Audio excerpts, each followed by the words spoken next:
தமிழுறவுகள் அனைவருக்கும் வணக்கம். சுங்கச்சாவடிகளை முற்றுகையிட்டு போராட்டம் நடத்துவேன் எச்சரித்த அண்ணன் சீமான். இந்த தலைப்பில் தான் இந்த காணொலி நம்ம பேசுகிறோம். அதாவதுங்க, தமிழ்நாட்டில் கிட்டத்தட்ட 25 சுங்கச்சாவடிகளில் இன்றைய நாள் கட்டணத்தை உயர்த்தியிருக்காங்க. இந்த செயலுக்கு அண்ணன் சீமான் அவர்கள் கடுமையாக தனது கண்டனத்தை பதிவு பண்ணியிருக்காருங்க. அண்ணன் என்ன சொல்லியிருக்காருன்னா, சுங்க கட்டணத்தை மீண்டும் மீண்டும் உயர்த்துவது மக்களின் குருதியை உறிஞ்சி குடிக்கும் கொடுஞ்செயல் என தனது கண்டனத்தை பதிவு பண்ணியிருக்காருங்க.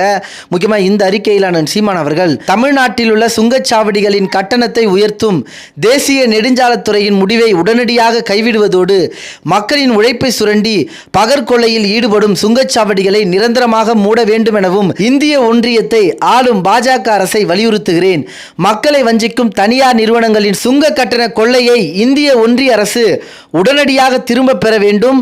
தவறும் பட்சத்தில் தமிழ்நாடு முழுவதும் உள்ள அனைத்து சுங்கச்சாவடிகளையும் முற்றுகையிடும் மாபெரும் போராட்டத்தை நாம் தமிழர் கட்சி விரைவில் முன்னெடுத்து தமிழர் நிலத்தில் எந்த ஒரு சுங்கச்சாவடியிலும் கட்டணம் வசூலிக்க முடியாத நிலையை உருவாக்குவோம் என்று எச்சரிக்கிறேன் என்று அண்ணன் சீமான் அவர்கள் எச்சரித்திருந்தாருங்க. முக்கியமாக இந்த தகவலை உங்களோட தெரியப்படுத்தணும் என்பதற்காக தான் இந்த பதிவு. நன்றி, வணக்கம்.